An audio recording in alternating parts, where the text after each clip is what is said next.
So in my video yesterday, I quickly showed off what my next project is going to be. It's going to be just another quick one because don't really have a lot of time for anything more serious than that. But I figured we'd take a look at it first. This is the Bandai EX Model 1/1700th scale White Base from the original Gundam series. The SCV-70 assault carrier, the Trojan Horse, as it's referred to by the Xeon. I built one of these originally back when they first came out in 2006. Wow, yeah, about 10 years ago now.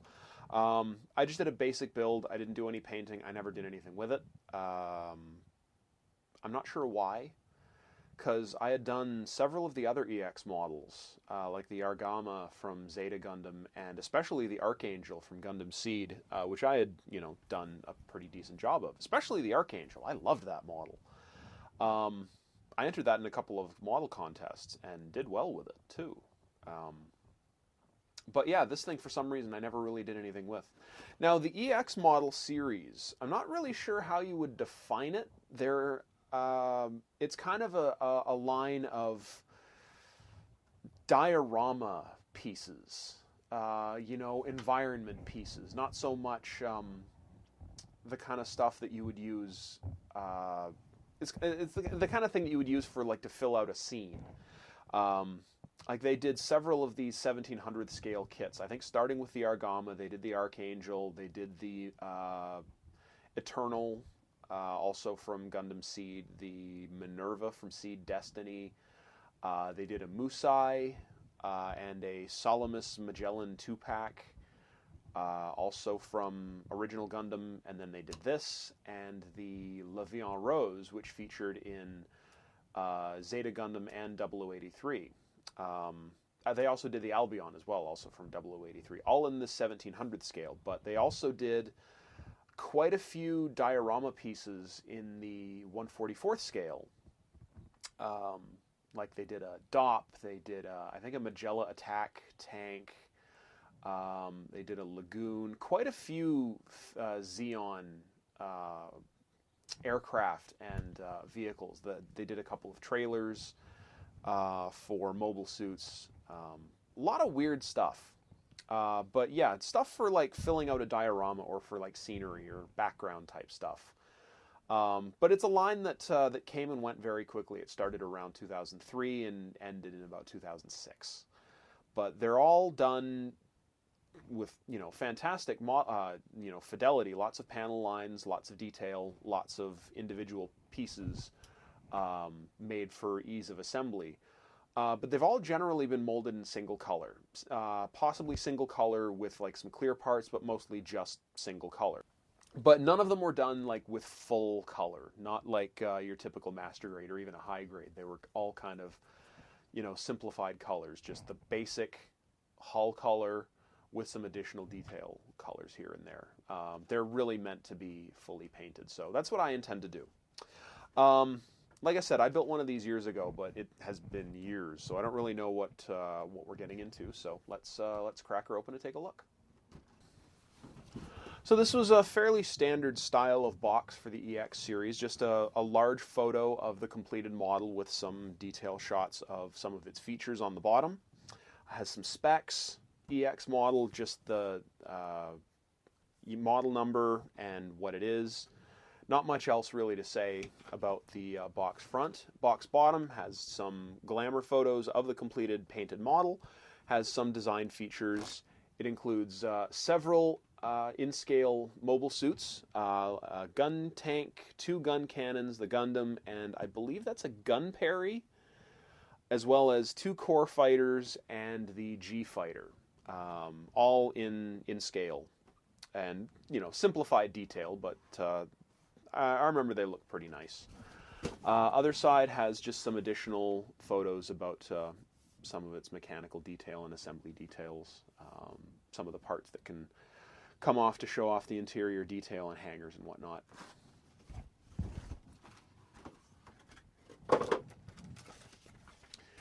Instructions, very, very basic. not printed in color, just printed in single color. You've got your parts callouts here. Assembly begins with the bridge and the bridge tower. You've got your engine pods. You've got your hangar front landing legs, hull, wings, struts to attach the engines to the fuselage, and final assembly on the back page. And then you've got some detail about different optional parts. You can swap out some components with anti-aircraft cannons.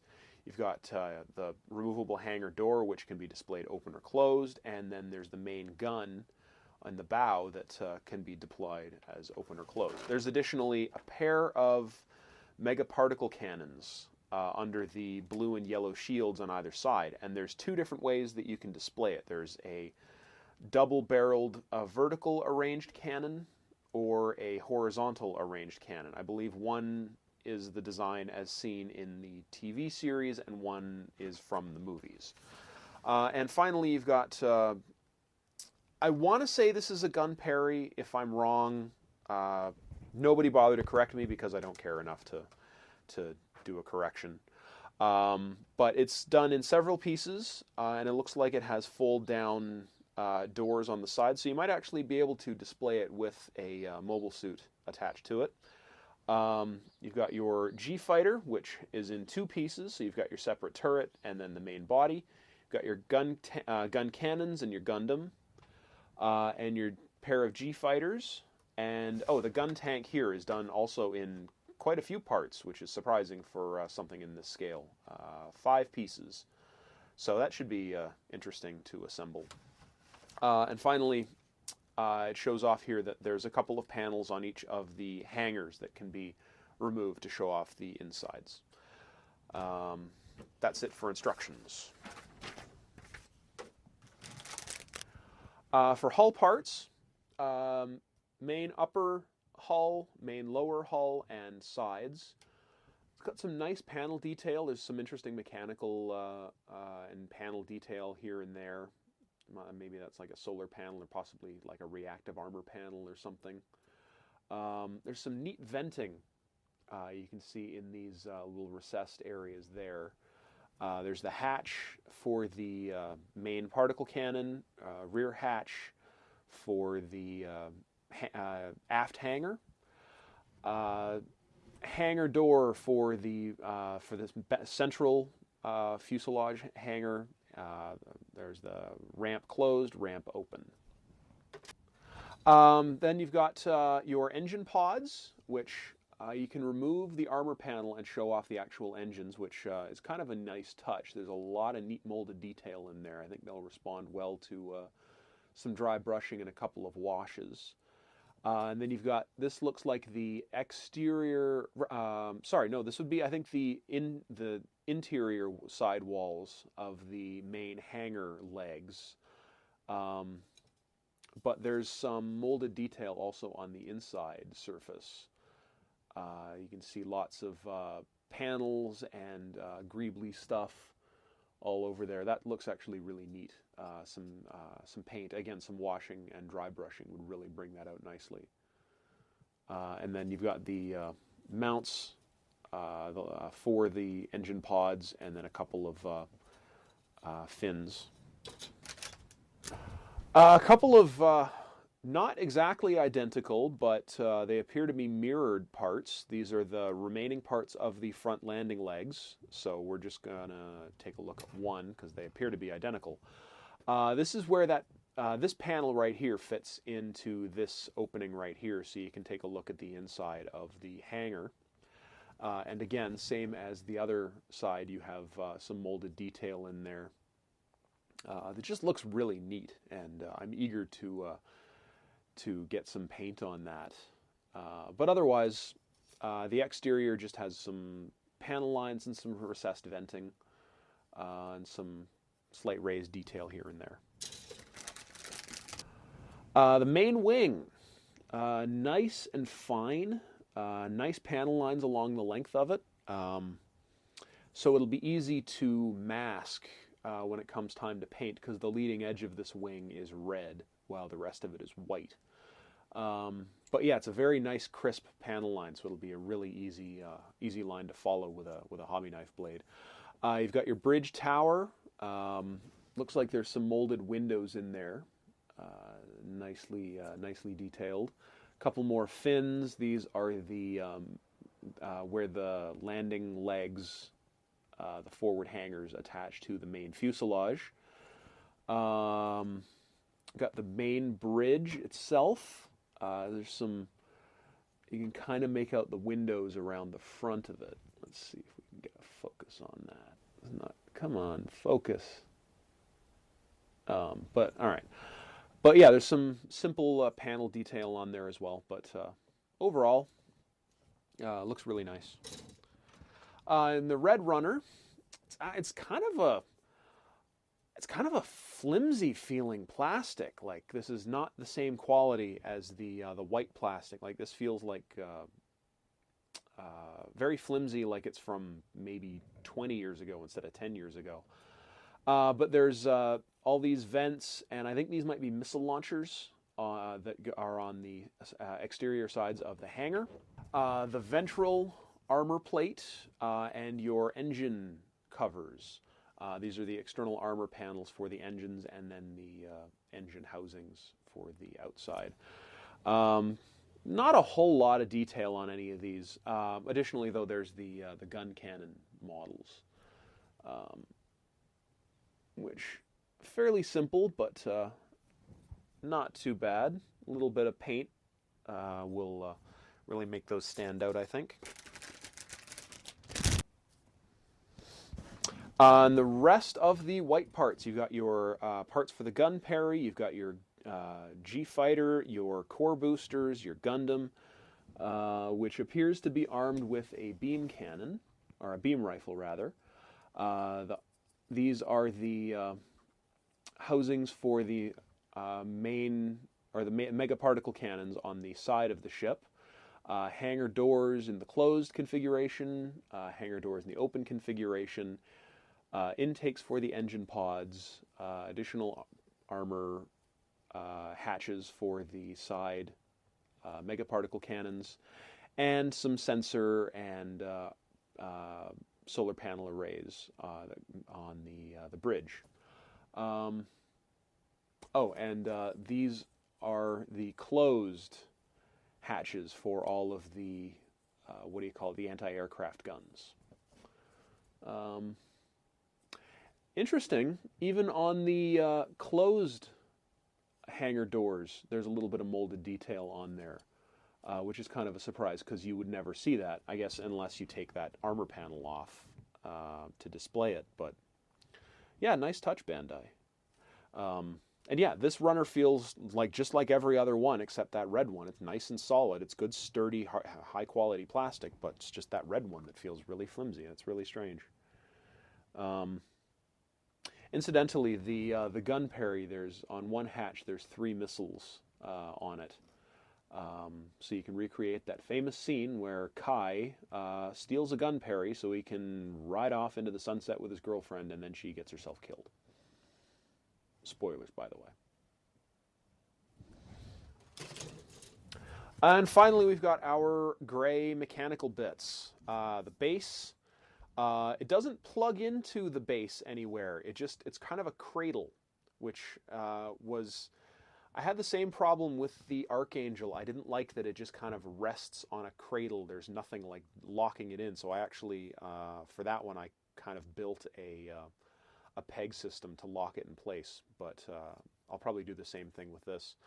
But it's a nice looking base. It looks like it's very well supported. There's lots of points of contact, and the base itself is nice and long. Interior hangar and catapult system. You got engine detail parts, your engine bells, anti-aircraft cannons. These are the mega particle cannons. I believe this is the movie version, the kind of horizontal arrangement of the mega particle cannons, whereas these are the other version, the vertical arrangement. They slide out on a little panel, and then there's one that's arranged vertically and one that sits on that panel horizontally. You've got your cradles for your mobile suits, So you got two for the two gun cannons, one for the Gundam. The other side hangar obviously wouldn't need any because it would have the G fighter and or core fighters, as well as the gun tank, which none of them would require a mobile suit cradle. And then there's your pieces for your gun tank, which is molded all in gray, so that one's going to take a little more elaborate work to paint it. And then just some structural stuff for the main hull. And I'm not sure what this piece is. Ordinarily, I would say this looks like it would be part of a display base, but this is probably part of the bridge tower, I would guess. But I can't really say for sure. But looks good. So the EX Model series never really wowed anybody in terms of complicated builds. They're all pretty simple, but you know, they were always fun to build. I always enjoyed doing them, and they make great display pieces. And because they're not very complicated, they never really would take very long to build. I remember when I built the Archangel, I never even actually ordered that thing. I got it from HobbyLink Japan by mistake. Yeah, they sent me that instead of something else that I had ordered, and then they just said, hey, you can keep it. So, hey, cool. Thank you, HobbyLink Japan. But yeah, that was 13 years ago now. Jesus. Long time ago. Wonder what happened to that thing. Yeah, I really like that model.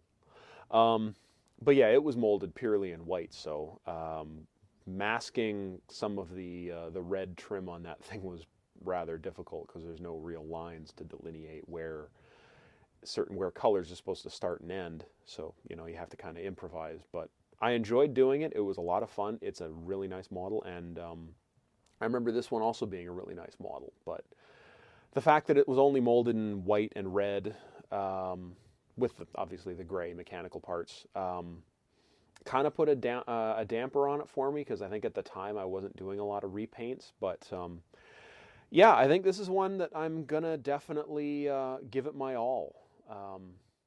So yeah, I'm gonna get started on assembly right away, and I think over the next couple of weeks I'll hit it with some primer, do some shading, probably do like the full shebang on this thing, because yeah, my Jim Sniper was just a very quick repaint. Like, I didn't do any priming or shading or anything. But yeah, that was just a very quick, more of a test run than anything. But yeah, this one I'm going to assemble quickly, but I'm going to actually, you know, give it some effort when it comes time to painting it. So I'm going to try and do some update videos. I might do like some technique videos of during the build, kind of how I do certain things. But we'll see whether I have time or the energy or motivation to do that. But anyway, that's all there is really for now. I do have a rather sizable backlog of kits, mostly stuff I've bought in the last couple of months. Not to mention, I have, you know, a million kits, like Star Trek kits and some other aviation kits that I've had for several months or several years sitting in the garage that I would eventually like to be able to build. And yeah, once I get my space in here all set up, then yeah, I'll finally be able to, you know, really put some effort into doing those. But for now, I'm just going to do a very quick build on this and then get to painting it in the next few days. So thank you everyone out there for watching, and happy modeling.